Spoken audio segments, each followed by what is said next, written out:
আসসালামু আলাইকুম রহমতুল্লাহি বরকাত। বিসমিল্লাহ রহমান রহিম নাহমাদুহু ওয়া নুসাল্লি আলা রসুলিহিল করিম আম্মা বাদ। সুপ্রিয় দর্শকবৃন্দ, আপনাদের সকলকে মুসলিমসদের পক্ষ থেকে আন্তরিক শুভেচ্ছা জানিয়ে আমি আজকের পর্ব শুরু করছি। আমাদের আজকের আলোচ্য বিষয় রোজার ফাজাইল ও মাসাইল। আমরা এখন যেই সময়টাতে আছি, খুব কাছাকাছি সময়ে আমাদের সামনে পবিত্র রমজানুল মুবারক। রমজানুল মুবারক আমাদের কাছে অত্যন্ত প্রতীক্ষার একটা মাস।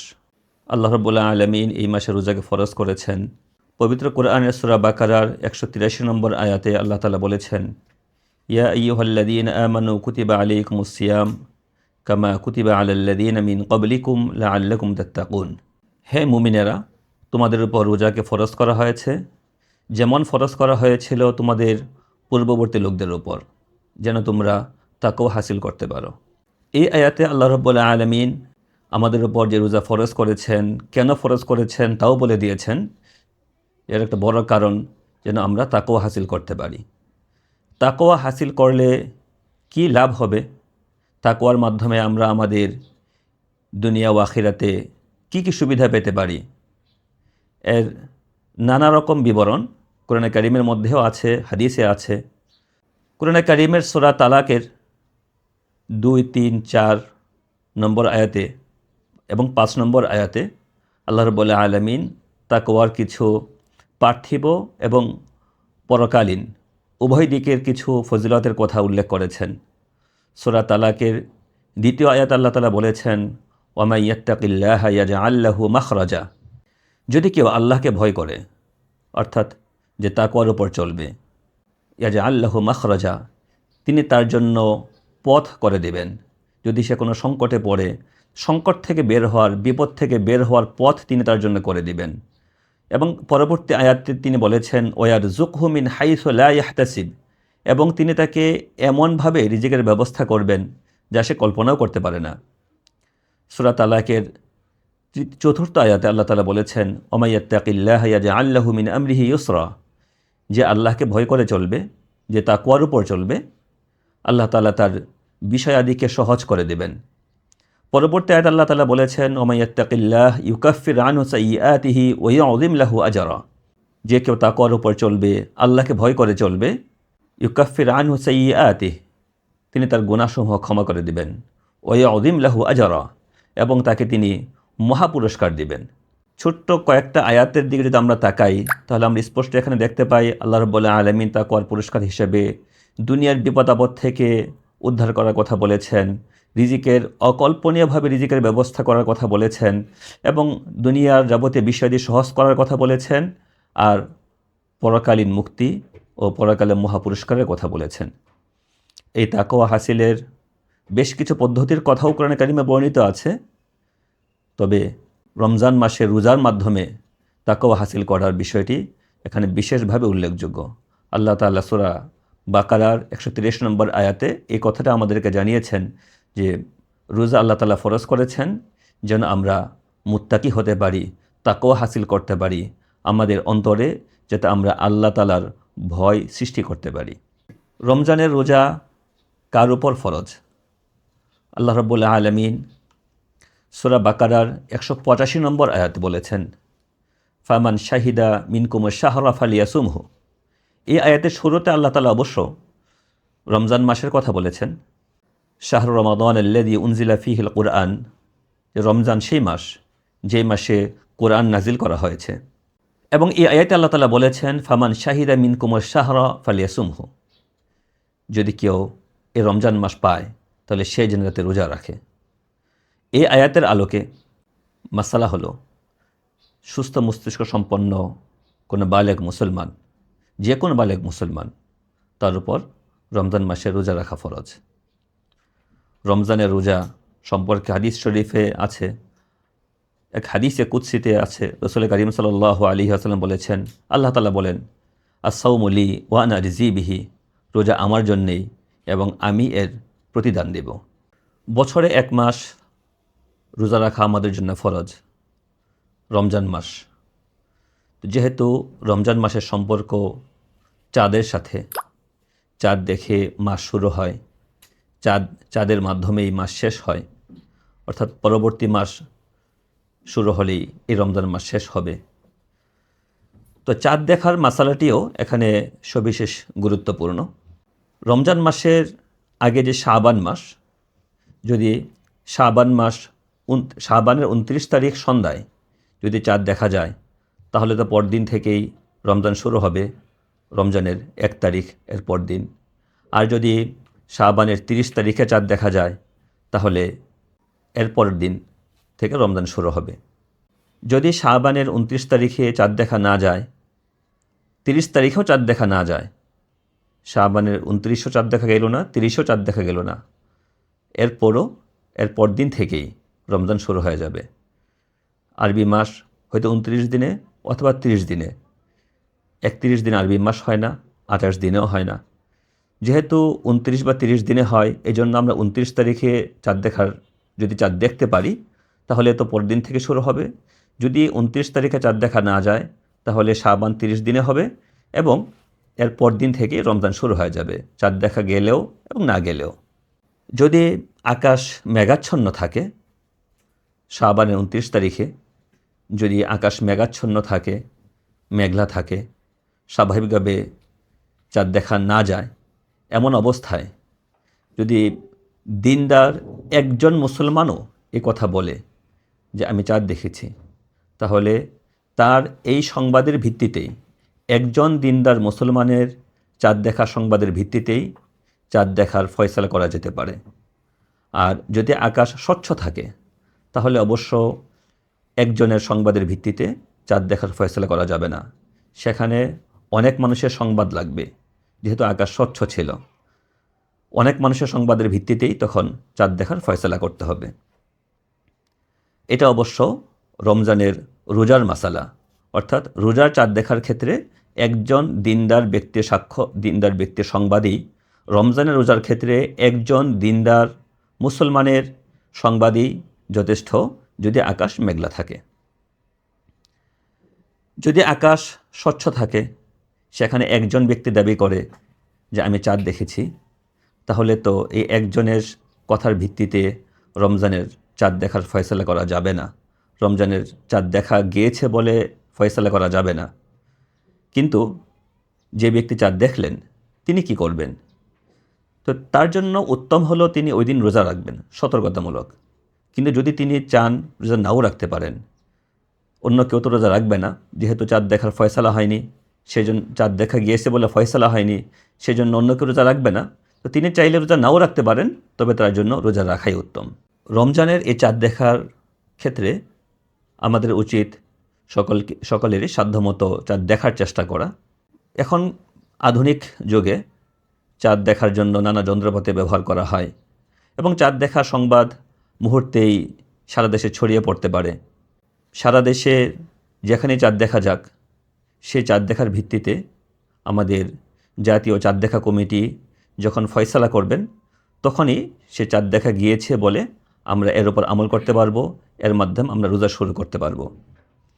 চাঁদ দেখা কমিটি যদি ফয়সালা করেন যে চাঁদ দেখা যায়নি, তাহলে আমাদেরকে এটি মেনে নিতে হবে। যদি তারা ফয়সালা করেন চাঁদ দেখা গিয়েছে, তাহলে এটি আমাদেরকে মেনে নিতে হবে। আমরা চাঁদ না দেখলেও তাদের কথার ভিত্তিতে আমরা আমল করতে পারবো। কিন্তু যেহেতু চাঁদ দেখা কমিটি সিদ্ধান্ত আমাদেরকে জানাবেন, এটার উপর নির্ভর করে আমরা কেউ চাঁদ দেখার চেষ্টা করলাম না, এটা উচিত হবে না। বরং চাঁদ দেখা কমিটি তো সারা দেশ থেকেই চাঁদের সংবাদ সংগ্রহ করার চেষ্টা করেন এবং এটা বলা হয়ে থাকে যে আপনারা যে কেউ আপনারা চাঁদ দেখতে পান, আপনারা এটা চাঁদ দেখা কমিটিকে অবহিত করবেন। গত কয়েক বছর আগের কথা, একবার এমন হলো, রমজানের 29 তারিখ দিবাগত রাতে চাঁদ দেখা কমিটির পক্ষ থেকে ফয়সালা হলো চাঁদ দেখা যায়নি। চাঁদ দেখা যাওয়ার পর্যাপ্ত তথ্য প্রমাণ তারা পাননি, এই জন্য ফয়সালা হলো চাঁদ দেখা যায়নি। এবং এই ফয়সালাও এলো তারাবির নামাজের পরে, রমজানের 29 তারিখ দিবাগত রাতে, 30 তারিখের রমজানের তারাবির পরে এই ফয়সালা আমরা জানতে পেরেছি যে চাঁদ দেখা যায়নি। সেই হিসেবে পরদিন রোজা হবে এবং 30 রোজার পরে এর পরের দিন ঈদ হবে। কিন্তু এর কিছুক্ষণ পর, এর 1.5-2 ঘন্টা পর আবার সংবাদ প্রচারিত হলো যে না, চাঁদ দেখা গেছে এবং পরদিন ঈদ। এর কারণ হলো, যখন চাঁদ দেখা না যাওয়ার ফয়সালা হয়ে গেছে, তখন যারা চাঁদ দেখেছেন কিছু মানুষ, তারা তখন তাদের সংবাদটা জানিয়েছেন। তো তাদের সংবাদের ভিত্তিতে এবং সেটা যখন প্রমাণিত হয়েছে যে তারা চাঁদ দেখেছেন, সেই প্রমাণের ভিত্তিতেই পরবর্তীতে চাঁদ দেখার ফয়সালা হয়েছে। তো এই জন্য আমরা নিজেরা চাঁদ দেখার চেষ্টা করব, যাদের সুযোগ আছে চাঁদ দেখার চেষ্টা করব, এবং সেটা উপযুক্ত কর্তৃপক্ষকেও জানানোর চেষ্টা করব। চাঁদ দেখা বিষয়ক বর্তমানে একটি জরুরি একটি সতর্কতা। আমাদের এই বাংলাদেশে প্রতি বছরই দেখা যায় যে রমজান শুরু হওয়ার আগে কিছু মানুষ রোজা শুরু করে দেন, এবং যখন আমাদের রমজান যেদিন শেষ দিন, ওই দিন তারা ঈদ করেন।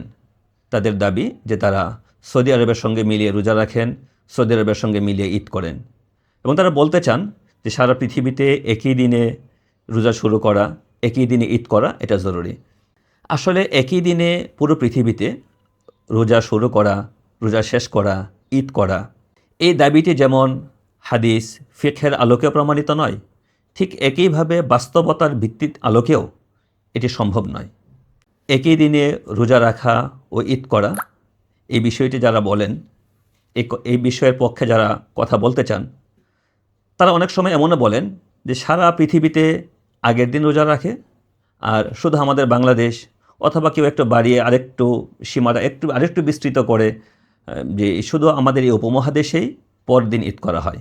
পুরো পৃথিবী একদিনে ঈদ করে, একদিনে রোজা রাখে, আর শুধু আমরা এই বাংলাদেশের মানুষ অথবা শুধু আমরা উপমহাদেশের মানুষ, আমরা আরেক দিন পরবর্তী দিনে আমরা পুরো পৃথিবী থেকে বিচ্ছিন্ন হয়ে রোজা ও ঈদ পালন করছি। আসলে এই দাবিটি একেবারেই ভিত্তিহীন। পুরো পৃথিবীতে প্রায় অধিকাংশ দেশেই নিজেদের হিসাব মতেই চাঁদ দেখা, নিজেদের হিসাব অনুসারে রোজা রাখা ও ঈদ করার বিষয়টি প্রমাণিত হয়ে আছে। এমনকি আরব বিশ্ব, যেখানে সাধারণত একই দিনে রোজা রাখা, একই দিনে ঈদ করার বিষয়টি ওখানে প্রায় সকলের কাছেই স্বীকৃত, যেহেতু কাছাকাছি দেশ, তাই তারা সাধারণত একই দিনে চাঁদ দেখেন, একই দিনে রোজা শুরু করেন, একই দিনে ঈদ করেন। কিন্তু এই গত 2025 সালের কথা, 2025 সালের রমজানের ঈদ, ঈদ উল ফিতর, সৌদি আরব, কাতার, আরব আমিরাত সহ আরও কিছু দেশ ঈদ পালন করলো 29 রোজার পরে, আর মিশর, জর্দান, সিরিয়া সহ আরও কিছু দেশ, ইরাক এবং মালয়েশিয়া, ইন্দোনেশিয়া, অস্ট্রেলিয়া, আমাদের বাংলাদেশ, পাকিস্তান, এসব দেশ তারা 31শে মার্চ ঈদ পালন করলো। তো বাংলাদেশে সেদিন 29 রোজাই হয়েছিল, 29 রোজার পরেই বাংলাদেশ ঈদ পালন করেছে। কিন্তু আরব বিশ্বের যে দেশগুলো 31শে মার্চ ঈদ পালন করেছে, তাদের সেদিন 30 রোজা ছিল। তো সেখানে স্পষ্টই দেখা গেছে যে আরব বিশ্বের মধ্যেই কিছু দেশ আগের দিন ঈদ পালন করেছে, কিছু দেশ পরদিন ঈদ পালন করেছে। এই জন্য এই কথা এখন বলার কোনো সুযোগ নেই যে পুরো পৃথিবীতে বা অধিকাংশ দেশেই একসঙ্গে ঈদ পালন করে, একসঙ্গে রোজা রাখে, আর শুধু আমরা কিছু বিচ্ছিন্ন কিছু দেশ তারা ভিন্ন একদিন ঈদ পালন করে। বরং দেখা যাচ্ছে অধিকাংশ দেশেই তারা নিজেদের হিসাব অনুসারে তারা যেদিন চাঁদ দেখে তারা সেই দিন ঈদ করে, যেদিন চাঁদ দেখে সেদিন রোজা রাখে, যেদিন চাঁদ দেখে সেদিন রোজা শেষ করেন। তো এটাই পুরো পৃথিবীতে এবং শত শত বছর ধরে স্বীকৃত মাসালা। রোজার নিয়ত সম্পর্কিত কিছু কথা। নিয়ত মানে মনের সংকল্প, মনের ইচ্ছা। যে কোনো ইবাদতের জন্যেই নিয়ত করা জরুরি।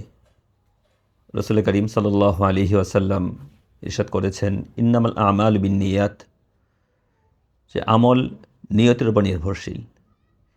যদি কোনো আমল নিয়ত ছাড়া কেউ করে, তাহলে তো সেটাতে সওয়াব পাওয়া যাবে না, কোথাও কোথাও সেটা সে আমল হিসেবেই বিবেচিত হবে না।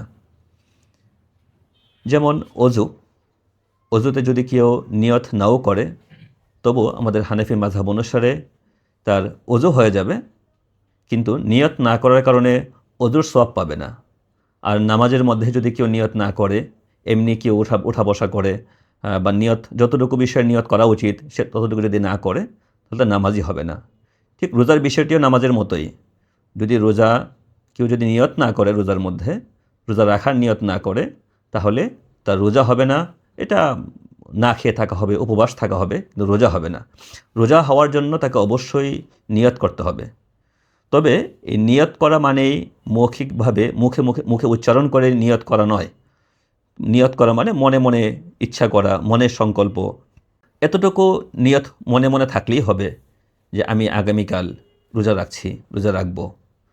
নিয়তের সময় শুরু হয় সন্ধ্যার পর থেকে।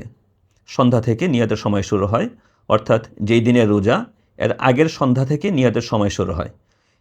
এই নিয়ত তো রাতে করাই উত্তম। যদি রমজানের ফরজ রোজা হয় অথবা নফল রোজা হয় তাহলে রাতে নিয়ত করাই উত্তম। কিন্তু যদি কেউ রাতে নিয়ত করতে না পারে, নিয়ত করা তার না হয়, তাহলে দিনের বেলা দ্বিপ্রহরের মানে প্রায় 1 ঘন্টা আগ পর্যন্ত যদি কেউ নিয়ত করে, এই সময়ের মধ্যে যদি নিয়ত করে, তবু তার রোজা আদায় হয়ে যাবে। কিন্তু এরপরে নিয়ত করলে তার আর রোজা হবে না। আর যদি কাজা রোজা হয় তাহলে অবশ্যই সুবহে সাদেকের আগে নিয়ত করতে হবে, অর্থাৎ রাতের বেলায় তার নিয়তটা করতে হবে। সুবহে সাদেকের পরে কাজা রোজা নিয়ত করলে হবে না। প্রত্যেক রোজার জন্যে ভিন্ন ভিন্ন নিয়ত করতে হবে। যে মাসের শুরুতে একবারে পুরো মাসের নিয়ত করে ফেললাম, এটা হবে না। প্রত্যেক রোজার জন্য ভিন্ন ভিন্ন নিয়ত করতে হবে। তো নিয়তের সময় যে আমরা বলেছি, সময় শুরু হয় সূর্যাস্তের পর থেকে, এবং এই সময় রাতের বেলায় অর্থাৎ সুবহে সাদেকের আগেই নিয়ত করে নেওয়া উত্তম। যদি কেউ রমজানের রোজা নিয়ত যদি দিনের বেলাও করতে চায়, সেই সুযোগ আছে, অর্থাৎ দ্বিপ্রহরের 1 ঘন্টা আগ পর্যন্ত কেউ চাইলে নিয়ত করতে পারে। কিন্তু প্রত্যেক রোজার জন্য ভিন্ন ভিন্ন নিয়ত করতে হবে। রাতে যে আমরা সাহরি খাই, এই সাহরি খাওয়াটাও এক প্রকার নিয়ত।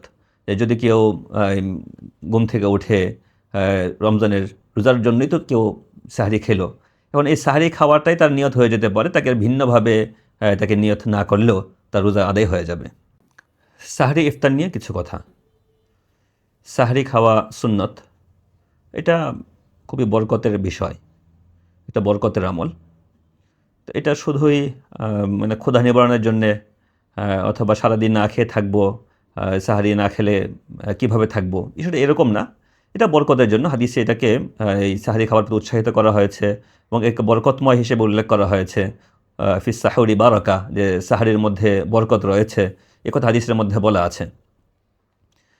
এবং হাদিসে রসুল করিম সাল্লাল্লাহু আলাইহি ওয়াসাল্লাম কথা বলেছেন, যদি কারো সাহারি খাওয়ার প্রয়োজন না থাকে তবু 1 ঢোক পানি দিয়ে হলেও যেন কেউ সাহারি খায়।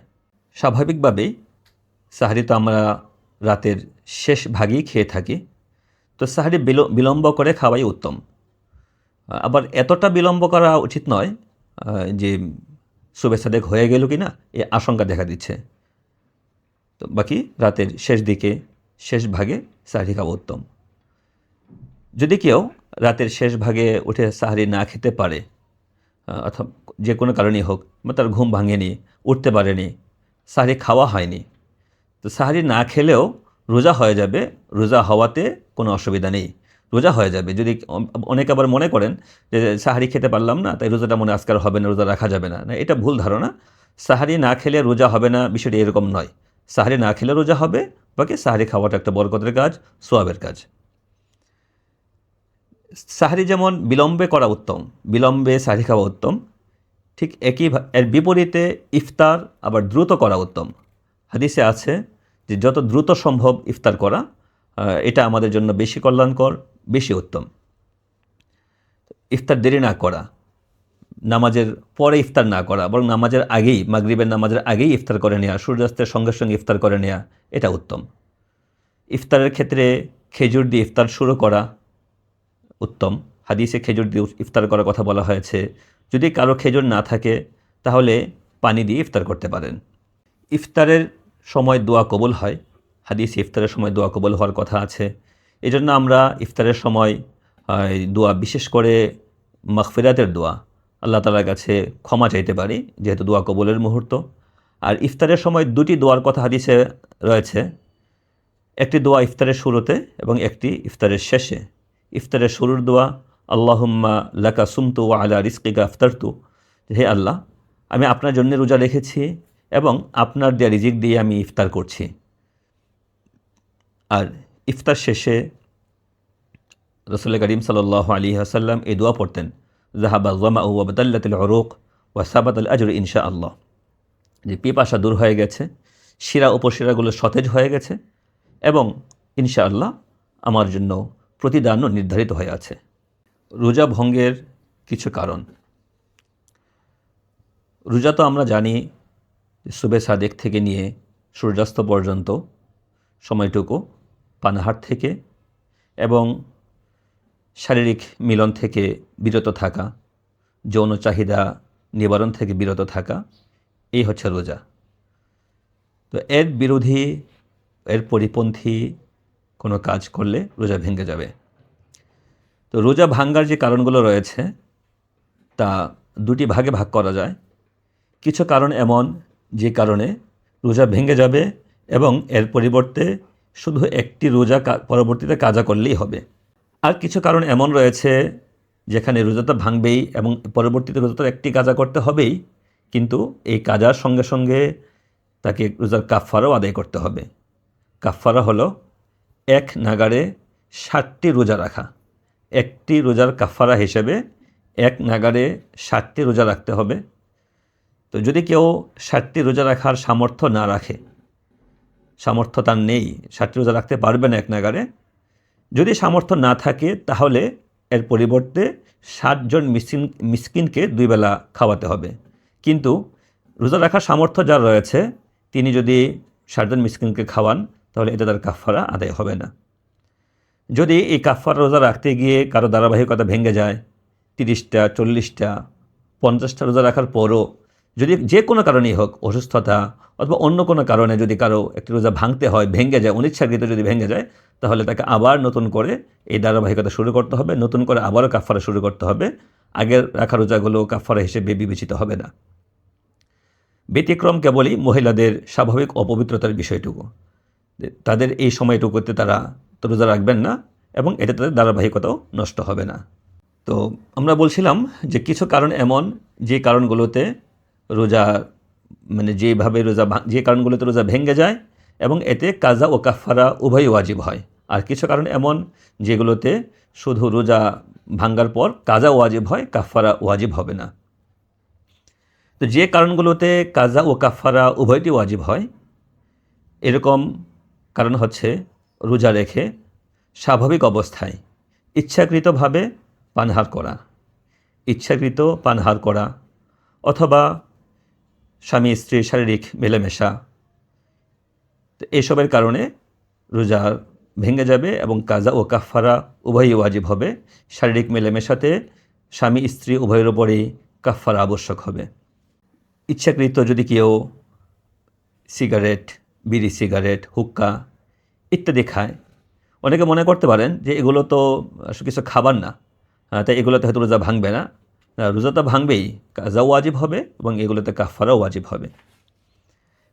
কেউ আবার মনে করেন যে সুবে সাদেক হয়ে গেছে, জানা আছে সময় শেষ হয়ে গেল, কিন্তু সময় শেষ হয়ে যাওয়ার পরও নিশ্চিতভাবেই জানা যাচ্ছে সময় শেষ হয়ে গেছে, সুবে সাদেক হয়ে গেছে, কিন্তু আজান শোনা যায়নি, এখন আজান শুনিনি।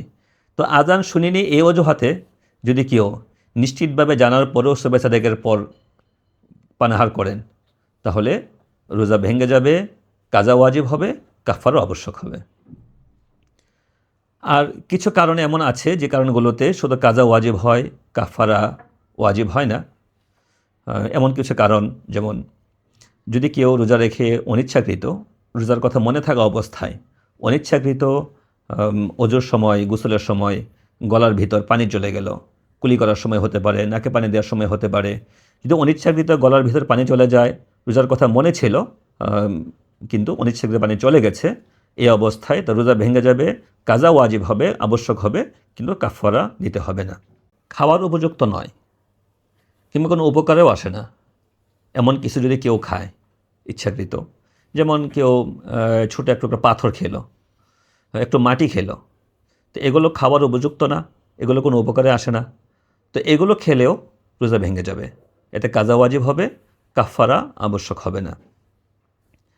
যদি কেউ নাকে কোনো ঔষধ অথবা পানি ব্যবহার করে, সে ঔষধ যদি গলা পর্যন্ত চলে যায় তাহলে রোজা ভেঙে যাবে।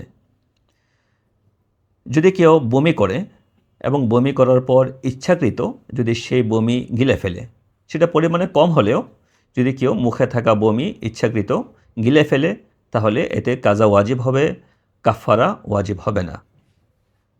যদি কেউ মলদার দিয়ে কোনো ওষুধ প্রবেশ করায়, সাপোজিটরি জাতীয় যদি কোনো কিছু প্রবেশ করায়, তাহলে এতেও রোজা ভেঙে যাবে, কাজা ওয়াজিব হবে, কাফারা আবশ্যক হবে না। যদি দাঁত দিয়ে রক্ত বের হয়, সেই রক্ত যদি থুতুর সাথে মিশে গলায় চলে যায় এবং সেটা যদি থুতুর সমান বা বেশি হয়, রক্তের পরিমাণ যদি থুতুর সমান বা বেশি হয়, তাহলে রোজা ভেঙে যাবে, কাজা ওয়াজিব হবে, কাফারা আবশ্যক হবে না। পেটে যদি কারো কোনো জখম থাকে, কোনো ক্ষত থাকে, তো সেই ক্ষত স্থানে যদি কেউ ওষুধ লাগায় এবং সেই ওষুধটা যদি পেটের ভিতরে চলে যায়, পেটের কোনো ক্ষতে ওষুধ লাগানোর পর যদি সেই ওষুধ পেটের ভিতরে চলে যায়, তাহলে এতে রোজা ভেঙে যাবে, কাজা ওয়াজিব হবে, কাফারা আবশ্যক হবে না।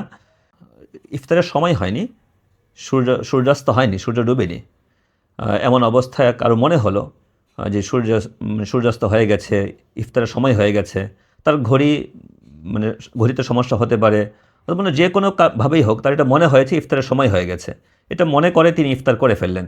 কিছুক্ষণ পর তিনি বুঝতে পারলেন যে আসলে ইফতারের সময় হয়নি, এতে রোজা ভেঙে যাবে, তার একটা কাজা রোজা করতে হবে, কাফারা ওয়াজিব হবে না। ঠিক একইভাবে সুবে সাদেকের সময় যে সুবে সাদেক হয়ে গেছে, এরপরেও যদি তিনি মনে করেন সুবে সাদেক হয়নি, তার যে কোনো কারণেই তার এই ভুলটা হয়েছে যে তিনি সুবে সাদেক হওয়ার পরেও বুঝতে পারেননি সুবে সাদেক হয়ে গেছে, তো এমত অবস্থায় পরে যখন তিনি এটা ঠিক বুঝতে পারলেন যে সুবে সাদেকের পরে তিনি পানাহার করেছেন, তাহলে এতে রোজার কাজা ওয়াজিব হবে, কাফারা আবশ্যক হবে না। সুবে সাদেকের পর যদি কেউ এভাবে অনিচ্ছাকৃত পানাহার করেন, তাহলে এতে রোজা ভেঙে যাবে, কাজা ওয়াজিব হবে, কাফারা আবশ্যক হবে না। ভুলবশত কেউ পানাহার করলো, ভুলবশত পানাহার করলে তো রোজা ভাঙে না।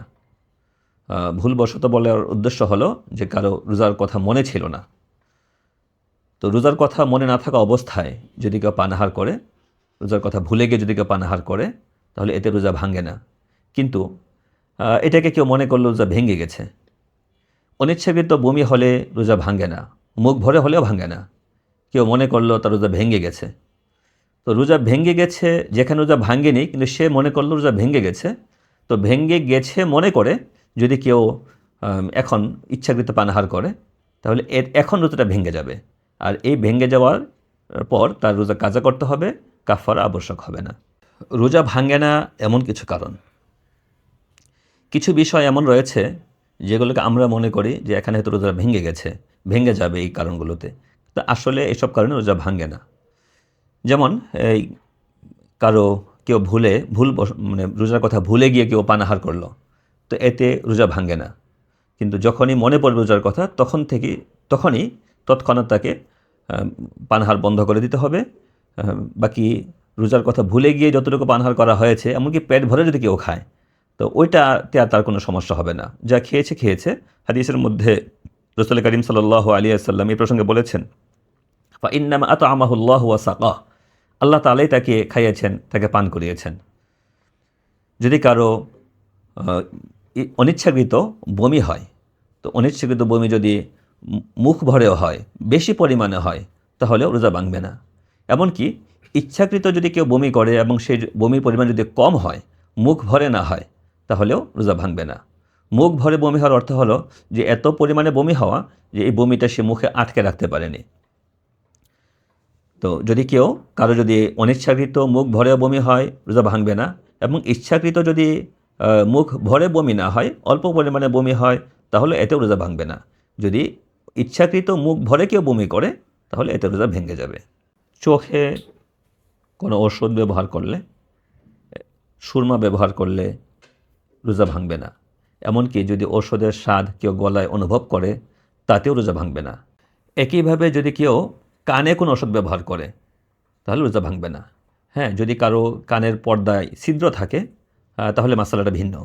ছিদ্র থাকলে সেই ছিদ্র দিয়ে ওষুধ গলায় চলে যেতে পারে, তরল ওষুধ, তখন রোজা ভেঙে যেতে পারে।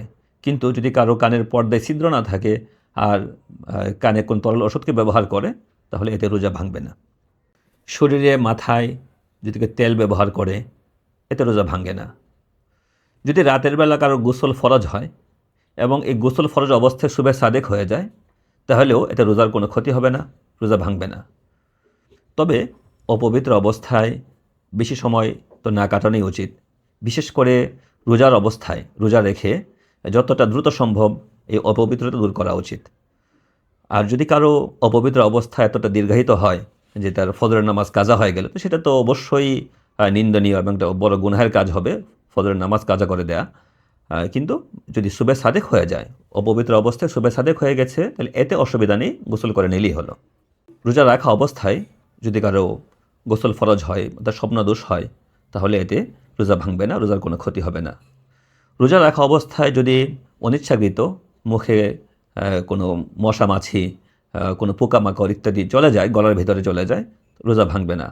রোজা রাখা অবস্থায় যদি এই নাক দিয়ে কোনো ধোঁয়া, ধুলাবালি ইত্যাদি যা কিছু প্রবেশ করে অনিচ্ছাকৃত, সেগুলোতেও রোজা ভাঙবে না। রোজা রাখা অবস্থায় যদি কেউ শরীর থেকে রক্ত বের করে, ইচ্ছাকৃত রক্ত বের করলেও, সেটা কোনো পরীক্ষার প্রয়োজনে হোক অথবা কাউকে রক্ত দেওয়ার প্রয়োজনে হোক, যদি রক্ত বের করা হয়, সে রক্ত বের করলে রোজার কোনো ক্ষতি হয় না। তবে ইচ্ছাকৃত এত বেশি পরিমাণ রক্ত বের করা মাকরুহ হবে যে রক্ত বের করার কারণে রোজাদার অত্যন্ত দুর্বল হয়ে পড়ে আশঙ্কা থাকে, অত পরিমাণ রক্ত বের করা মাকরুহ হবে। আর যদি দুর্বল হয়ে পড়ার কোনো আশঙ্কা না থাকে, তাহলে মাকরুহ হবে না।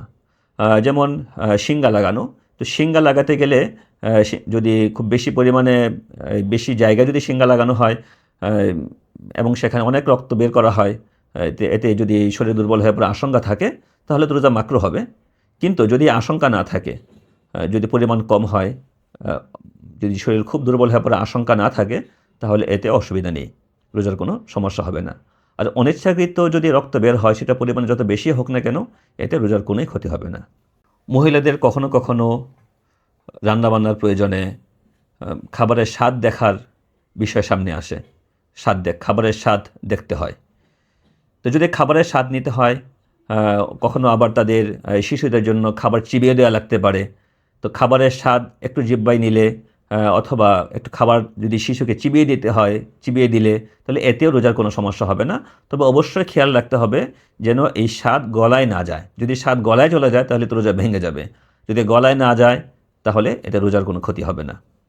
রমজানের এই রোজা তো সকল মুসলমানের জন্যই ফরজ। সুস্থ মস্তিষ্ক সম্পন্ন প্রতিটি বালেগ মুসলমানের জন্যই তো এই রোজা ফরজ। কিন্তু এই রমজান মাসে এই রোজা কারো কারোর জন্যে না রাখার অনুমতি আছে। সেটা আবার দুই রকম। কারোর জন্যে এই রোজা না রেখে, রমজানে না রেখে পরবর্তী সময়ে রাখার অনুমতি রয়েছে, পরবর্তী সময়ে কাজা করে নেবে। আর কারো অবস্থা এমন যে তার মাসালা হলো যে তিনি এই রোজার পরিবর্তে ফিদিয়া আদায় করবেন। তো যাদের জন্যে রোজা না রেখে পরবর্তী সময়ে কাজা করার অনুমতি আছে, তাদের মধ্যে প্রথমে আসে মুসাফিরের কথা। মুসাফির যিনি সফরে আছেন, সফরে থাকা অবস্থায় তিনি চাইলে রোজা নাও রাখতে পারেন। তো যদি সফরে থাকা অবস্থায় কারো রোজা রাখলে খুব কষ্ট না হয়, তাহলে রোজা রাখাই উত্তম। পবিত্র কোরআনে সূরা বাকারার 184 নম্বর আয়াতে আল্লাহ তাআলা বলেছেন, ফামান কানা মিনকুম মারিয়াদান আও আলা সাফারিন ফাইদ্দাতুম মিন আইয়ামিন উখর। যদি কেউ সফরে থাকে কিংবা অসুস্থ হয়, তাহলে সে পরবর্তী সময়ে এই সমসংখ্যক রোজা কাজা করে নেবে। এরপর আবার আল্লাহ তাআলা বলেছেন, একই আয়াতে বলেছেন, ওয়া আন তাসুমু খায়রুল লাকুম, যে তবে রোজা রাখাটাই তোমাদের জন্য কল্যাণকর। যদি রোজা রাখার কারো সক্ষমতা থাকে, রোজা রাখলে তার খুব কষ্ট হবে না, যদি এমন হয়, তাহলে রোজা রাখাটাই তার জন্য উত্তম। অবশ্য না রাখারও সুযোগ আছে। আর যদি রোজা রাখলে খুব কষ্ট হয়, তো কষ্ট করে রোজা রাখাটা মাকরুহ। কষ্ট করে রোজা রাখবে না, বরং যদি সহজে সম্ভব হয় রোজা রাখার, তাহলে রোজা রাখবে। তবে এই মাসালা হলো সফরে থাকা অবস্থায়। দিনের বেলা সফর শুরু করবেন, এই জন্য শুরু থেকে রোজা রাখলেন না, এটাও করা যাবে না। বরং সকালবেলা যেহেতু তিনি মুকিম, সফরে নেই, এই জন্য ওই সময় তিনি রোজা রাখবেন। আর রোজা রাখা শুরু করার পর যদি কেউ সফর শুরু করে, তাহলে শুধু সফরের অজুহাতে রোজা ভাঙা যাবে না। ঠিক একইভাবে সফরে আছে, রাত থেকে সফরে আছে, তো সফরে থাকার কারণে তিনি তো রোজা না রাখার তার সুযোগ ছিল। সফরে থাকার কারণে তার রোজা না রাখার সুযোগ ছিল, কিন্তু তিনি রোজা রাখলেন, রোজা রাখার নিয়ত তিনি করলেন। সকাল হওয়ার পর বা সকাল 10টায় 11টায় উদাহরণস্বরূপ সকাল হওয়ার পরে তিনি রোজা ভেঙে ফেলতে চাইলেন, তো এই ভাঙার তার সুযোগ নেই। শুধু সফরে আছেন, তার রোজা না রাখার সুযোগ আছে, এই অজুহাতে এই কথা বলে তিনি রোজা ভাঙতে পারবেন না। তাকে রোজাটা রাখতে হবে, যেহেতু তিনি রাখার নিয়ত করেছেন, রোজা রাখতে হবে, রোজাটাকে পূর্ণ করতে হবে। যদি তিনি ভেঙে ফেলেন গুনাহ হবে। অবশ্য এই রোজা ভাঙলে তাকে শুধু একটি রোজা পরবর্তীতে কাজা করলেই হবে, তাকে কাফারা আদায় করতে হবে না। যদি কেউ সফরে থাকার কারণে রোজা না রাখেন এবং রমজানের দিনের বেলায় তিনি সফর শেষ করে বাড়িতে ফিরে আসেন, তাহলে এমত অবস্থায় ওই দিনের বাকি অংশটুকু তিনি রমজান মাসের সম্মানার্থে কোনো কিছু না খেয়ে কাটাবেন। অন্য রোজাদারদের সাথে সাদৃশ্য রেখে কোনো কিছু না খেয়ে কাটাবেন। পরবর্তীতে অবশ্যই এই রোজাগুলোর কাজা করে নিতে হবে। তো এ হলো মুসাফির সংক্রান্ত মাসালা। ঠিক একই কথা অসুস্থ ব্যক্তির ক্ষেত্রে প্রযোজ্য। এমন অসুস্থ ব্যক্তি যিনি যদি তিনি রোজা রাখেন তাহলে তার অসুস্থতা খুব বেড়ে যাবে, তার খুব কষ্ট হবে, তাহলে এমন ব্যক্তিও চাইলে রোজা নাও রাখতে পারেন, তিনি পরবর্তীতে রোজা কাজা করে নেবেন। তো যিনি এতটা অসুস্থ, যেটা স্পষ্টই যে তিনি রোজা রাখলে তার খুব ক্ষতি হবে, তার কষ্ট হবে, সেখানে তো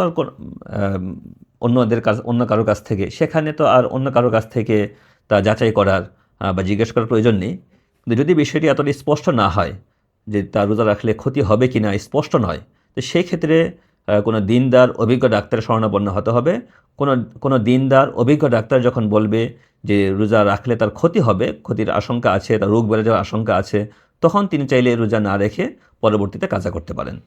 এরপর আসে গর্ভবতী নারী এবং যিনি কোনো শিশুকে দুধ পান করান, দুগ্ধ দানকারিণী। তো এই দুই নারী যদি তাদের রোজা রাখতে কষ্ট হয়, রোজা রাখলে নিজের জীবনের অথবা বাচ্চার জন্য যদি প্রাণহানির অথবা বড় ক্ষতির আশঙ্কা যদি তারা করেন, তাহলে তারাও চাইলে রোজা না রাখতে পারেন। তবে অবশ্যই তাদেরকে এই রোজা পরবর্তীতে কাজা করতে হবে। গর্ভবতী নারী এবং যার দুধের শিশু রয়েছে, যে শিশুকে দুধ খাওয়াতে হয়, এরকম নারীকে অবশ্যই যদি তার রোজা না রাখেন তাহলে পরবর্তীতে এই রোজা কাজা করে নিতে হবে। এই রোজার ফিরিয়ে দিলে তা আদায় হবে না। আরেকজন ব্যক্তি যিনি রমজান মাসে রোজা না রাখার যার সুযোগ আছে, তিনি হলেন খুব দুর্বল, বৃদ্ধ, অসুস্থ ব্যক্তি, যার বার্ধক্যের কারণে রোজা রাখার ক্ষমতা তিনি হারিয়ে ফেলেছেন। তো যিনি রোজা রাখার ক্ষমতা হারিয়ে ফেলেছেন, যার রোজা রাখার সামর্থ্যই নেই, বার্ধক্যের কারণে রোজা রাখার সামর্থ্যই নেই এবং ভবিষ্যতে এই সামর্থ্য আর ফিরে পাওয়ার কোনো আশাও নেই, এমত অবস্থায় তার কর্তব্য হলো তিনি রোজার পরিবর্তে ফিদিয়া আদায় করবেন। তার জন্য রোজা রাখা জরুরি নয়, তিনি ফিদিয়া আদায় করবেন। আর ফিদিয়া হলো এক রোজার পরিবর্তে একজন মিসকিনকে 2 বেলা খাওয়ানো। সাহরি ইফতার হতে পারে, সাহরি রাতের খাবার, একজন মিসকিনকে 2 বেলা খাওয়ানো। যদি 2 বেলা যদি কেউ একজন মিসকিনকে খাওয়ায় তাহলে এতেই তার রোজা আদায় হয়ে যাবে। অনেকে আবার এখানে মনে করেন যে রোজা কেউ যদি না রাখতে পারে তাহলে এর পরিবর্তে অন্য কাউকে দিয়ে রোজা রাখাতে হবে। তো সেটা কোনো আপনজন হোক অথবা কোনো গরিব মানুষকে দিয়ে হোক, না, এটা সঠিক মাসালা নয় যে রোজা প্রত্যেকে নিজেই রাখতে হবে, নিজের রোজা নিজেই রাখতে হবে, অন্য কাউকে দিয়ে রোজা রাখানো যাবে না। সেটা আপনজনকে দিয়েও রাখানো যাবে না, ছেলে মেয়েদেরকে দিয়ে রাখানো যাবে না, আবার কোনো গরিব মানুষকে দিয়েও রাখানো যাবে না। প্রত্যেকে তার নিজের রোজাটাই আদায় করতে হবে। গরিব মানুষ যে, তার উপর তো রোজা রাখা ফরজ। এজন্য গরিব মানুষ তো তার নিজের রোজাই আদায় করবে। তবে তাকে যদি খাওয়ানো হয়, তার যে 2 বেলা খাবার, যদি এই 2 বেলা খাবারের ব্যবস্থা কেউ করে দেয়, তাহলে এটি সেই বৃদ্ধ অসুস্থ ব্যক্তির যে রোজার যে দায়িত্ব সেটা আদায় হয়ে যাবে তার ফিরিয়া দেওয়ার মাধ্যমেই। তো দুর্বল, বৃদ্ধ, অসুস্থ ব্যক্তি তিনি যেমন সুস্থ হওয়ার সম্ভাবনা বা রোজা রাখার সক্ষমতা ফিরে পাওয়ার সম্ভাবনা তার ক্ষেত্রে নেই এবং এই জন্য তিনি ফিদিয়া আদায় করতে পারেন। ঠিক একইভাবে যদি বার্ধক্যে উপনীত হওয়া ছাড়াও যদি এমন কোনো অসুস্থ ব্যক্তি হয় যে তারও আর রোজা রাখার কোনো সক্ষমতা নেই এবং তার এতটাই জটিল রোগে তিনি আক্রান্ত যে তিনিও ভবিষ্যতে আর রোজা রাখার সক্ষমতা ফিরে পাবেন আশা করা যায় না, তাহলে তিনিও ফিদিয়া আদায় করতে পারবেন। তবে ফিদিয়া আদায় করার পর যদি কখনও ভবিষ্যতে রোজা রাখার সক্ষমতা ফিরে আসে, তাহলে সেই ফিদিয়া বাতিল হয়ে যাবে, এটা নফল দান হয়ে যাবে এবং রোজাগুলো আবার কাজা করতে হবে যদি সক্ষমতা ফিরে আসে। আর যদি সক্ষমতা ফিরে না আসে তবে তো সেই ফিদিয়ার মাধ্যমেই রোজা আদায় হয়ে গেছে। ফিদিয়ার পরিমাণ হলো 1 রোজার পরিবর্তে একজন মিসকিনকে 2 বেলা পেট ভরে খাওয়ানো, অথবা যদি কেউ টাকা দিয়ে দিতে চান তাহলে একজন মিসকিনকে 2 বেলা খাবারের পরিমাণ টাকাও দিতে পারেন।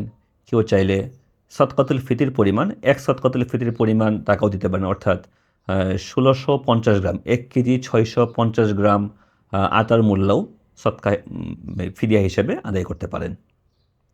আর এই ফিদিয়া রমজান মাস শুরু হওয়ার পরে যিনি ফিদিয়া দিবেন, অর্থাৎ দুর্বল, বৃদ্ধ, অসুস্থ ব্যক্তি, যার রোজা রাখার কোনো সক্ষমতা নেই এবং ফিরে পাওয়ার সম্ভাবনাও নেই, এমন ব্যক্তি রমজান শুরু হওয়ার পরে পুরো মাসের ফিদিয়া একসঙ্গে আদায় করতে পারবেন, কিন্তু রমজান শুরু হওয়ার আগে ফিদিয়া আদায় করা যাবে না। এক রোজার ফিদিয়া একজনকে দেয়াই উত্তম। তবে যদি কেউ এক ফিদিয়া যে টাকা, এক ফিদিয়ার যে টাকা যদি সেটাকে ভাগ করে একাধিক মিসকিনকে দেয় তাহলে আদায় হয়ে যাবে। আবার একইভাবে একাধিক রোজার ফিদিয়া যদি কেউ এক মিসকিনকে দেয় তাহলে সেটাও আদায় হয়ে যাবে। রোজা মাকরুহ হওয়ার 2টি কারণ।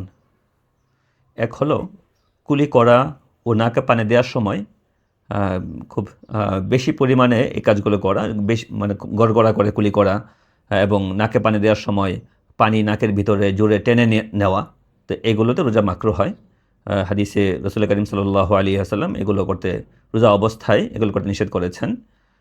আর দ্বিতীয়ত হলো রোজা অবস্থায় ইচ্ছাকৃত এত পরিমাণ রক্ত বের করা যার কারণে রোজাদারের দুর্বল হয়ে পড়ার যথেষ্ট আশঙ্কা থাকে। যদি আশঙ্কা না থাকে তাহলে অবশ্য কোনো অসুবিধা নেই। যেমন শিঙ্গা লাগানো, যদি শিঙ্গা লাগানোতে আশঙ্কা দেখা দেয় যে তার দুর্বল হয়ে পড়তে পারেন, তাহলে এতে রোজা মাকরুহ হবে। যদি আশঙ্কা না থাকে তাহলে মাকরুহ হবে না। রোজা সম্পর্কিত আরও কিছু মাসালা, যেমন এক জায়গায়, এক দেশ থেকে রমজান মাসে কেউ আরেক দেশে গেল এবং দেশের ভিন্নতার কারণে রোজার তার সংখ্যাও একটা কম বেশি হয়ে গেল। যেমন কেউ যদি বাংলাদেশ থেকে সৌদি আরবে যান, তো যেহেতু সৌদি আরবে আমাদের একদিন আগে রোজা শুরু হয় সাধারণত, বাংলাদেশে একদিন পরে শুরু হয়, তো সেই হিসেবে যদি কেউ বাংলাদেশ থেকে 14 রোজা করে সৌদি আরবে যান, তো গিয়ে দেখবেন ওখানে রোজা 15টা হয়ে গেছে। তো মাস শেষে হতে পারে যে তার রোজা হয়ে গেল 28টা। সৌদি আরবের লোকেরা হয়তো 29 রোজা করে ঈদ করছেন, আর তখন যিনি বাংলাদেশ থেকে রমজান মাসে সৌদি আরব গেলেন তার রোজা হয়ে যাবে 28টা। আর উল্টাও হতে পারে যে কেউ সৌদি আরব থেকে বাংলাদেশে আসলেন, তো বাংলাদেশে উনি ওখান থেকে যদি 14 রোজা করে বাংলাদেশে আসেন, তো আসার পরে দেখা যাবে বাংলাদেশে রোজা হয়েছে 13টা। তো যদি বাংলাদেশের মানুষ 30 রোজার পরে ঈদ করেন, তখন তার রোজা হয়ে যাবে ওই 30-এর সঙ্গে আরও একটা যোগ করে 31টা। তো এই অবস্থায় কী করণীয়? তো যদি রোজা 29-এর চেয়ে কম হয়ে যায়, অর্থাৎ 28টা রোজা হয়, কখনো 27টাও হতে পারে। যদি এভাবে 1-2টা রোজা কম হয়, 27টা বা 28টা হয়, তাহলে তিনি দেখবেন যে তিনি যেই দেশে গিয়েছেন, ঈদের সময় তিনি যেই দেশে আছেন সেখানে রোজা কয়টা হয়েছে। যদি সেখানে রোজা 29টা হয়, তাহলে তিনি 29টা রোজা পূর্ণ করবেন পরবর্তীতে, মানে ঈদের দিন ঈদ করবেন এবং পরবর্তীতে আরেকটি রোজা রেখে 29 পূর্ণ করবেন। যদি রোজা 30টা হয় ওখানে, তাহলে তিনি 30টি রোজা পূর্ণ করবেন। আর যদি সৌদি আরব থেকে বাংলাদেশে আসার কারণে রোজা একটি বেড়ে যায়, তাহলে এতে কোনো অসুবিধা নেই। তিনি রোজা রাখবেন শেষ দিন, মানে তার যেদিন 31 রোজা হচ্ছে তিনি ওই দিন রোজা রাখবেন।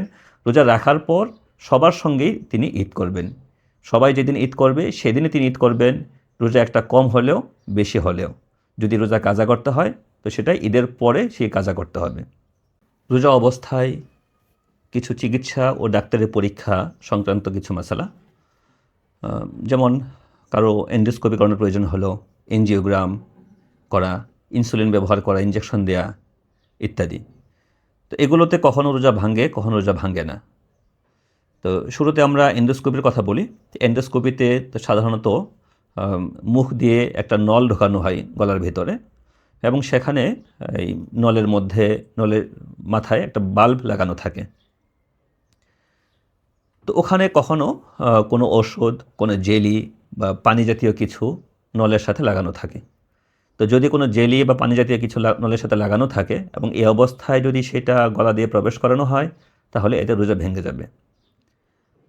আবার কখনো দেখা যায় যে কোনো জেলি বা পানি নলের গায়ে লাগানো থাকে না, কিন্তু যখন নলটা ভিতরে ঢোকে, এই বাল্ব ভিতরে ঢোকে, তখন ঢোকার পরে ওখানে পরীক্ষার প্রয়োজনেই পানি ছিটাতে হয়। এটা খুবই স্বাভাবিক বিষয় যে পরীক্ষার প্রয়োজনে ওখানে পানি ছিটাতে হয়। তো যদি এভাবে পানি ছিটাতে হয় পরীক্ষার প্রয়োজনে, তাহলে এতেও তার রোজা ভেঙে যাবে। আর এটা খুবই অস্বাভাবিক যে তার এই নলের গায়ে কোনো জেলিও থাকবে না এবং সেই ভিতরে কোনো প্রকার পানিও ছিটানো হবে না। এটা একটা অস্বাভাবিক বিষয় এন্ডোস্কোপির ক্ষেত্রে। যদি কারোর ক্ষেত্রে এমনটা ঘটে যে পানি ছিটানো হয়নি এবং জেলেও লাগানো ছিল না, নলের গায়ে কিছু লাগানো ছিল না, তাহলে এই অবস্থায় তার রোজা ভাঙবে না। ইনসুলিন ব্যবহার করা যাবে কি না? ডায়াবেটিস রোগীদের ইনসুলিন নিতে হয়। তো ইনসুলিন নিতে কোনো অসুবিধা নেই। এমনকি যদি ইফতারের আগ মুহূর্তেও কারো ইনসুলিন নিতে হয়, বলে এতেও কোনো অসুবিধা নেই। যে কোনো প্রকার ইনজেকশন রোজা রেখে নেওয়া যাবে, এতে ইনজেকশন নিলে কোনো অসুবিধা নেই। তবে যদি কোনো ইনজেকশন, কোনো স্যালাইন যদি এটা খাবারের বিকল্প হিসেবে ব্যবহার করা হয় এবং যদি সেটার তেমন কোনো ওজন না থাকে, তাহলে সেটা মাকরুহ হবে, এটা রোজা ভাঙবে না। কিন্তু যদি কোনো প্রয়োজনে, কোনো চিকিৎসার প্রয়োজনে যদি কারো কোনো ইনসুলিন নিতে হয়, কোনো স্যালাইন নিতে হয়, কোনো ইনজেকশন নিতে হয়, তাহলে এতে রোজা ভাঙবে না। রোজা রেখে যদি এনজিওগ্রাম করা হয়, তো এনজিওগ্রাম করলেও এতে রোজা ভাঙবে না। যদি ইনহেলার নিতে হয়, ইনহেলার নিলে অবশ্য রোজা ভেঙে যাবে, কারণ ইনহেলারের মাধ্যমে কিছু ওষুধ, এটা খুবই সূক্ষ্ম কিছু ওষুধ, শ্বাসনালী হয়ে ফুসফুসে গিয়ে কাজ করে। তো যদিও শ্বাসনালী হয়ে যায়, আর শ্বাসনালী ও খাদ্যনালী যেহেতু পাশাপাশি থাকে, তাই এটা খুবই স্বাভাবিক বিষয় যে কিছুটা ওষুধ এটা খাদ্যনালীতেও প্রবেশ করবে। অভিজ্ঞ ডাক্তারদের সঙ্গে কথা বলে আমরা জানতে পেরেছি যে খাদ্যনালীতে কিছু ওষুধ যেতেই পারে, আর যখন খাদ্যনালীতে কিছু প্রবেশ করবে তখন রোজা ভেঙে যাবে। এই জন্য ইনহেলার ব্যবহার করলে রোজা ভেঙে যাবে। তো যদি কারো সংকট অত বেশি না হয়, তাহলে সাহারির পরে, সাহারির সময় এবং ইফতারের সময় ইনহেলার ব্যবহার করবেন। আর যদি ইনহেলার দিনের বেলা ব্যবহার করতেই হয়, তাহলে তাকে এই রোজা পরবর্তীতে কাজা করে নিতে হবে। কিছু ওষুধ আছে যেগুলো হার্টের রোগীরা ব্যবহার করে থাকেন, নাইট্রোগ্লিসারিন জাতীয় কিছু ওষুধ। তো এগুলো কখনো জিহ্বার নিচে একটা ট্যাবলেট হয়তো রেখে দেওয়া হয় এবং এটা খুব দ্রুতই সেখানকার শিরা উপশিরায় সেগুলো মিশে যায়, এটা গলার ভিতরে ঢোকে না। আবার অনেক সময় স্প্রে করা হয়, এটাও স্প্রে করে মুখ বন্ধ করে দেওয়া হয় এবং সেটাও গলার ভিতরে ঢোকে না, এটাও সেখানে রগের সঙ্গে শিরা উপশিরায় মিশে যায়। তো এগুলো তো রোজা ভাঙবে না, যেহেতু গলার ভিতরে ঢোকে না, তাই রোজা ভাঙবে না। শাবান মাসের শেষ দিকে 29-30 তারিখ রোজা রাখা যাবে কি না? তো হাদিসে রমজানের 1-2 দিন আগে রোজা রাখতে নিষেধ করা হয়েছে। তো এই জন্য শাবানের 29-30 তারিখে রোজা রাখা যাবে না। হ্যাঁ, যদি কারো স্বাভাবিকভাবেই যেমন সোমবার বৃহস্পতিবার রোজা রাখা সুন্নত, যদি কারো অভ্যাস থাকে এরকম যে তিনি প্রতি সোমবারে রোজা রাখেন, প্রতি বৃহস্পতিবার রোজা রাখেন, আর সেই সোমবার শাবানের 29 তারিখ হলো, বা শাবানের 29 তারিখ বৃহস্পতিবার হলো, 30 তারিখ বৃহস্পতিবার হলো, তাহলে তিনি সেই দিন রোজা রাখতে পারেন, অসুবিধা নেই। যেহেতু তিনি এটা তার অভ্যাস মোতাবেক তিনি সোমবার অথবা বৃহস্পতিবার রোজা রাখছেন। কিন্তু মানে রমজানের আগের দিন এবং এর আগের দিন 29 এবং 30 তারিখ শাবানের এই 2 দিন স্বাভাবিকভাবে রোজা রাখা নিষিদ্ধ। রোজা রেখে মিসওয়াক করা যাবে কি না? মিসওয়াক করা তো সুন্নত এবং একটি গুরুত্বপূর্ণ সুন্নত। অজুতে মিসওয়াক করা, প্রত্যেক নামাজের আগে মিসওয়াক করা, আরও মিসওয়াকের যেই বিভিন্ন জায়গা আছে, তো মিসওয়াক করা সুন্নত। তো অনেকে মনে করেন যে কাঁচা ডাল দিয়ে রোজা রেখে মিসওয়াক করা যাবে না, এটা ঠিক নয়। কাঁচা ডাল দিয়ে মিসওয়াক করা যাবে, এমনকি যদি সেই কাঁচা ডালের স্বাদ জিহ্বায় লাগে এতেও কোনো অসুবিধা নেই, গলার ভেতরে না গেলেই হলো। কাঁচা ডাল দিয়ে মিসওয়াক করা যাবে, শুকনো ডাল দিয়েও মিসওয়াক করা যাবে। এবং অনেকে আবার মনে করেন যে যেহেতু রোজাদারের মুখের যেই একটা দুর্গন্ধ হয়, এই দুর্গন্ধটা যেহেতু আল্লাহ তাআলার কাছে অনেক প্রিয়, হাদিসের মধ্যে এই কথা রাসূল কারীম সাল্লাল্লাহু আলাইহি ওয়াসাল্লাম বলেছেন যে রোজাদারের মুখের দুর্গন্ধ আল্লাহ তাআলার কাছে খুবই প্রিয়। তো যদি কেউ মিসওয়াক করে তাহলে তো তার সেই দুর্গন্ধ দূর হয়ে গেল। তো এই জন্য মিসওয়াক না করেই ভালো, এটা কেউ কেউ এভাবে বলেন, কিন্তু এটা ঠিক নয় যে রোজা রেখেও মিসওয়াক করা, প্রত্যেক নামাজের আগে মিসওয়াক করতে কোনো অসুবিধা নেই, এমনকি ইফতারের আগ মুহূর্তে মিসওয়াক করতে কোনো অসুবিধা নেই, এবং সেটা কাঁচা ডাল দিয়ে করলেও কোনো সমস্যা নেই। রোজা রেখে টুথপেস্ট ব্যবহার করা যাবে কি না? তো টুথপেস্ট ব্যবহার করলেও যা মাকরুহ হয়, রোজা রেখে টুথপেস্ট ব্যবহার করা এটা মাকরুহ, করা যাবে না। যদি কারো টুথপেস্ট ব্যবহার করতেই হয়, তাহলে তিনি সাহারির পর সুবহে সাদেকের আগেই এই টুথপেস্ট দিয়ে দাঁত মেজে নিতে পারেন, কোনো অসুবিধা নেই। কিন্তু রোজা রাখার শুরু হওয়ার পরে, সুবহে সাদেকের পরে আর টুথপেস্ট ব্যবহার করা যাবে না, এটা মাকরুহ হবে। হ্যাঁ, যদি কেউ টুথপেস্ট ব্যবহার করে এবং এটা যদি গলার ভিতরে না যায়, তাহলে এতে রোজা ভাঙবে না, কিন্তু রোজা এতে মাকরুহ হবে। রমজান মাসের একটি গুরুত্বপূর্ণ এবং একটি স্বতন্ত্র আমল হচ্ছে তারাবির নামাজ। তো তারাবির নামাজ প্রতি রমজানের প্রতি রাতেই তারাবির নামাজ সুন্নতে মুআক্কাদা, 20 রাকাত তারাবির নামাজ সুন্নতে মুআক্কাদা, 20 রাকাতই সুন্নতে মুআক্কাদা। তো এখানে কয়েকটি বিষয়। এক হলো কেউ কেউ মনে করেন যে তারাবির নামাজ না পড়লে হয়তো রোজাই হবে না, রোজা কবুল হবে না। অথবা যদি কেউ তারাবির নামাজ না পড়তে পারেন তাহলে রোজাও ছেড়ে দিলেন। এগুলো ভুল ধারণা। তারাবির নামাজ না পড়লে রোজা হবে না বা রোজা কবুল হবে না, এটাও ভুল, এই কথা ঠিক নয়। বরং তারাবির নামাজ একটি ভিন্ন আমল, রোজা একটি ভিন্ন আমল। রমজানের রোজা সেটা ফরজ, তারাবির নামাজ সুন্নতে মুআক্কাদা, দুইটি ভিন্ন ভিন্নভাবে আদায় করতে হবে। তো যদি কেউ কোনো কারণে তারাবির নামাজ পড়তে না পারেন তাহলে রোজা তো অবশ্যই রাখতে হবে, যদি রোজা রাখার সামর্থ্য থাকে। আবার যদি উল্টোটা হয় যে তার রোজা রাখার সামর্থ্য নেই কিন্তু তারাবির নামাজ পড়ার সামর্থ্য আছে, তাহলে তাকে এটাই করতে হবে, যে তারাবির নামাজ তাকে পড়তে হবে, রোজা না রাখলেও তারাবির নামাজ পড়তে হবে যদি তারাবির নামাজ পড়ার সুযোগ থাকে। এটা মনে করা যাবে না যে আমি যেহেতু রোজা রাখবো না তাই আমার তারাবির নামাজ নেই। রোজার সাথে তারাবির নামাজের এরকম কোনো সম্পর্ক নেই যে রোজা না রাখলে তারাবির নামাজ পড়তে হবে না। বর্তমানকালে তারাবির নামাজ 8 রাকাত না 20 রাকাত, এই নিয়ে একটা বিতর্ক দেখা যায়। এটা একটা বিতর্কের বিষয়ে পরিণত হয়েছে যে তারাবির নামাজ 8 রাকাত পড়ব না 20 রাকাত পড়ব। তো এক্ষেত্রে আমরা স্পষ্টভাবেই বলতে চাই যে একেবারেই প্রথম শতাব্দী থেকে, হিজরির প্রথম শতাব্দী থেকে শুরু করে বর্তমানকাল পর্যন্ত, যদি আমরা করোনার আগ পর্যন্ত সময়টাকে যদি আমরা ধরি, তাহলে এটি স্পষ্টই বলা যায় যে মসজিদে নববীতে, মসজিদে হারামে, মসজিদে নববীতে বরাবর 20 রাকাত তারাবি পড়া হয়ে আসছে। 20 রাকাত তারাবি পড়া হতো। করোনার সময়, করোনা মহামারীর সংকটকালে তারাবির নামাজ মসজিদে নববীতে, মসজিদে হারামে 20 রাকাতের পরিবর্তে 10 রাকাত করে পড়া শুরু হয়, এবং এটা দুর্ভাগ্যজনকই বলতে হবে এখনও পর্যন্ত সেখানে 10 রাকাত তারাবি চলে আসছে। কিন্তু সেটাও কিন্তু 8 রাকাত নয়, এটা একটা খেয়াল করার বিষয়। 8 রাকাত নয়, তারাবি ওখানে 10 রাকাত পড়া হচ্ছে। এবং তার এই কথা বলছেন না যে 8 রাকাত পড়লেই হবে, ওখানে 20 রাকাত তারাবি পড়া হতো। আর এখন ওই সংকটের সময় যে 10 রাকাত শুরু হয়েছে সেটা এখনও চলে আসছে।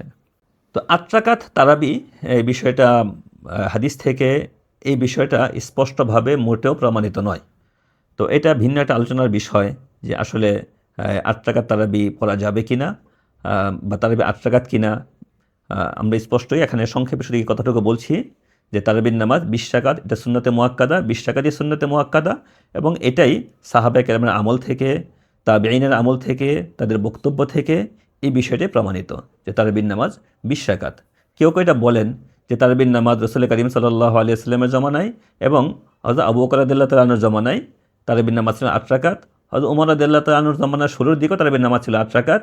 তিনি তার খেলাফতের শেষ দিকে এসে তারাবির নামাজ 20 রাকাত করে দিয়েছেন। এটা একটা ভুল কথা, ভুল দাবি। কারণ নামাজের রাকাত বাড়ানোর কোনো অথরিটি, কোনো ক্ষমতা তো হযরত ওমর রাদিয়াল্লাহু তাআলাকে দেওয়া হয়নি। তো তিনি কীভাবে তারাবির নামাজ যদি সেটা 8 রাকাত হয়ে থাকে, তিনি সেটাকে কীভাবে 20 রাকাত করে দেবেন? তো যেহেতু তিনি 20 রাকাত, তার জমানায়, তার যুগে 20 রাকাত তারাবি পড়া হয়েছে, বিষয়টা প্রমাণিত। সাহাবায়ে কেরাম এক্ষেত্রে কোনোরকম আপত্তি করেননি।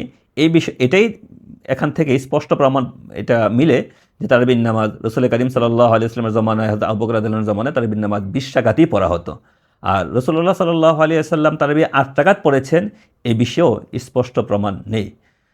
তো যে হাদিস এখানে উল্লেখ করা হয়, আল্লাহ রসুল তারাবি 8 রাকাত পড়েছেন বলে যে হাদিস উল্লেখ করা হয়, সেটা মূলত তাহাজ্জুদের হাদিস, সেটা তারাবির হাদিস নয়। রমজানের ক্যালেন্ডার নিয়ে একটি কথা।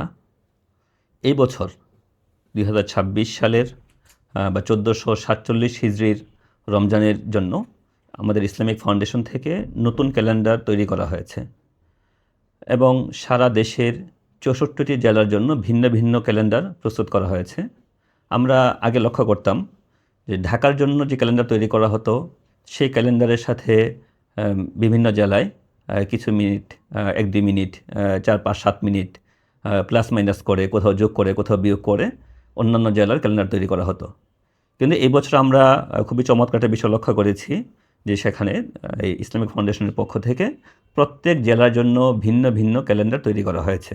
তো এই ক্যালেন্ডার শুধু যে জেলাভিত্তিক ভিন্নতা, জেলাভিত্তিক ভিন্ন ভিন্নভাবে করা হয়েছে এটাই নয়, এবং এখানে যে একটা গুরুত্বপূর্ণ বিষয় এবারে ক্যালেন্ডারে লক্ষ্য রাখা হয়েছে সেটা হলো যে আমরা ক্যালেন্ডারে দেখব যে 2টি সময় রয়েছে।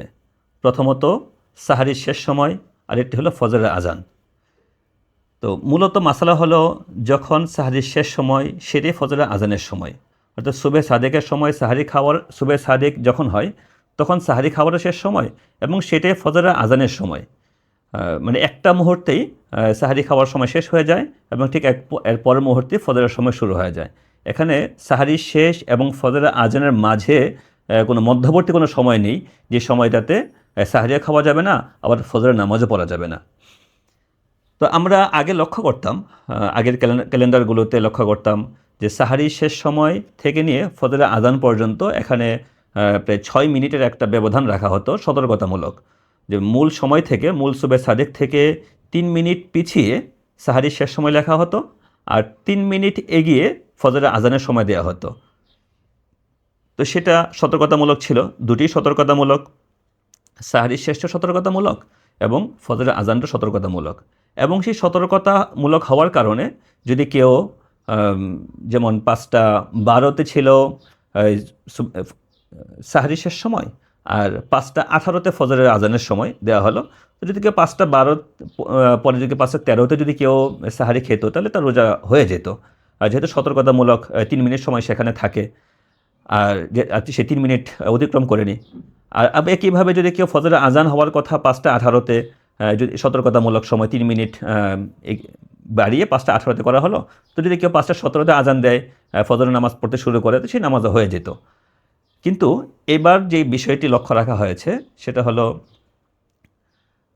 পুরো শহরে, যেমন আমাদের পুরো ঢাকা শহরে একই সঙ্গে তো সাহারির সময় শেষ হয় না, একই সঙ্গে সুবে সাদেক হয় না। জায়গার ভিন্নতার কারণে সেখানে সময়ের ভিন্নতা খুব স্বাভাবিকভাবেই হয়ে যায়। তো ঢাকার এক মাথা, পশ্চিম মাথা, পূর্ব মাথা, পশ্চিম প্রান্ত, পূর্ব প্রান্ত, 2 জায়গার তো সুবে সাদেক একই সময়ে হবে না। তো এই জন্য ওনারা যে বিষয়টি এখানে এবার লক্ষ্য রেখেছেন সেটা হলো সুবে সাদেক যখন ঢাকার পূর্ব প্রান্তে যখন সুবে সাদেক হয় সেই সময়টাকে তারা সুবে সাদেক বা সাহারির শেষ সময় হিসেবে উল্লেখ করেছেন। যখন ঢাকার পূর্ব প্রান্তে সুবে সাদেক হয় সেই সময়টাকে তারা সাহারির শেষ সময় হিসেবে উল্লেখ করেছেন। আবার যখন ঢাকার পশ্চিম প্রান্তে সুবে সাদেক হয় সেই সময়টাকে তারা ফজরের আজানের সময় বলে উল্লেখ করেছেন। 5:12 সাহারির শেষ সময় হিসেবে উল্লেখ করা হয়েছে ঢাকার জন্য। তো 5:12 এখানে হয়তো আরও কিছু সেকেন্ড ছিল, তো সেই সেকেন্ডগুলোকে বাদ দেওয়া হয়েছে। 5:12 হতে পারে 20 সেকেন্ড, 25 সেকেন্ড বা 35 সেকেন্ড, তো সেকেন্ডগুলোকে বাদ দেওয়া হয়েছে। আবার যখন পশ্চিম প্রান্তের সময় উল্লেখ করা হচ্ছে 5:15, যেটাকে ফজরের আজানের সময় হিসেবে উল্লেখ করা হচ্ছে, সেখানে যদি এই কিছু সেকেন্ড থাকে তো সেটাকে পূর্ণ করে দেওয়া হয়েছে। যেমন যদি 5:14, 30 সেকেন্ড, 40 সেকেন্ড বা 10 সেকেন্ড যদি হয় তো সেটাকে 5:15 করে দেওয়া হয়েছে। এটা সতর্কতামূলক, অর্থাৎ কয়েক সেকেন্ড কোনো দিকে বাড়ানো হয়েছে, কোনো দিকে কমানো হয়েছে। তো এই জন্য এবারের এই সময়টাকে আমরা যারা ঢাকায় আছি, অথবা এই বিষয়টা সব জেলার ক্ষেত্রে লক্ষ্য রাখা হয়েছে। সব জেলাতেই এইভাবে পূর্ব প্রান্ত এবং পশ্চিম প্রান্ত, পূর্ব প্রান্তের সময়টাকে ধরা হয়েছে সাহারির শেষ সময় হিসেবে এবং পশ্চিম প্রান্তের সময়কে ধরা হয়েছে আজানের সময় হিসেবে। তো কেউ তো আর বলতে পারবে না যে আমি স্বাভাবিকভাবে, এটা তো আমরা জানি না যে আমরা মানে পূর্ব প্রান্ত থেকে কতটুকু দূরে আছি, পশ্চিম প্রান্ত থেকে কতটুকু দূরে আছি। এই জন্য যেই সময়টা ক্যালেন্ডারে দেওয়া আছে এই সময়ের মধ্যেই আমরা অবশ্যই সাহারি শেষ করার চেষ্টা করব এবং যেই সময় ক্যালেন্ডারে ফজরের আজানের সময় হিসেবে উল্লেখ করা হয়েছে সেই সময় আমরা ফজর পড়ব, এর আগে নয়। এবং যেই সুবে সাদেকের যে সময় হিসেবে, অর্থাৎ সাহারি শেষ সময় হিসেবে যা উল্লেখ করা হয়েছে আমরা এর মধ্যে অবশ্যই সাহারি শেষ করার চেষ্টা করব। ঠিক একইভাবে ইফতারের ক্ষেত্রে একটা সময় মাত্র উল্লেখ করা হয়েছে, সেটা হলো শহরের পশ্চিম প্রান্তের সময়, এবং সেখানেও যদি ভাঙ্গা মিনিটকে পূর্ণ করে, অর্থাৎ কিছু সেকেন্ড যদি থাকে তো সেটাকে অতিরিক্ত আর কিছু সেকেন্ড যোগ করে মিনিটকে পূর্ণ করে ইফতারের সময় উল্লেখ করা হয়েছে। তো সেখানেও সেই সবার জন্যই সেইটাকে যদি আমরা লক্ষ্য রাখি তাহলে এতে সবার রোজাই আদায় হয়ে যাবে, কোনো অসুবিধা হবে না। এখানে কারোর জন্য হয়তো একটু সতর্কতামূলক সময় যোগ করা হয়েছে, যেহেতু পুরো শহরের সময় একসঙ্গে এখানে উল্লেখ করা হচ্ছে, তো এটা বলা যায় সবচেয়ে যৌক্তিক একটা পদ্ধতিতে তারা এবার এই সময়টা উল্লেখ করেছেন। তো যারা এই কাজ করেছেন তারা বলাই যায় যে তারা খুব মেহনত করেছেন, শুধু এই 1-2 মিনিট যোগ বিয়োগ করে তারা সময় বের করে দেননি, এবং প্রত্যেক দিনের জন্য ভিন্ন ভিন্নভাবে তারা এখানে চেষ্টা ফিকির করেছেন, তারা চিন্তা করেছেন, ভেবেছেন, গবেষণা করেছেন। তো এই জন্য তারা অবশ্যই এই পুরো দেশবাসীর পক্ষ থেকে তারা কৃতজ্ঞতা পাওয়ার মতো কাজ করেছেন। আল্লাহ রাব্বুল আলামিন তাদের এই মেহনতকে কবুল করেন এবং আমাদের সবার রোজা যাতে সহিভাবে সুন্দরভাবে যাতে আমরা রাখতে পারি, তারা যে মেহনত করেছেন, আল্লাহ রাব্বুল আলামিন তাদের এই মেহনতকে কবুল করেন, তাদেরকে জাযায়ে খায়ের দান করেন, এবং আমরা যাতে আমাদের রোজাগুলো সুন্দরভাবে সঠিকভাবে রাখতে পারি, আল্লাহ আমাদেরকে তৌফিক দান করেন। রমজান মাস যেহেতু চলেই এসেছে, রোজা তো সবচেয়ে গুরুত্বপূর্ণ ইবাদত রমজান মাসের, আর 5 ওয়াক্ত ফরজ নামাজ তো আছেই, এর পাশাপাশি তারাবির নামাজের কথাও বলা হয়েছে। তো তারাবির নামাজের মধ্যে আমরা যাদের পক্ষে সম্ভব হয় আমরা চেষ্টা করব জামাতে, পুরুষেরা জামাতে এই খতমে তারাবি পড়ার জন্য। তো এতে যারা কোরআনে কারিম তেলাওয়াত করতে পারেন অথবা পারেন না, সবার জন্যই এক খতম নামাজে এক খতম কোরআনে কারিম শোনার সওয়াব তো হয়ে যাবে। এটা খুবই মানে সওয়াবের কাজ, খুবই বড় কাজ, ফজিলতের কাজ।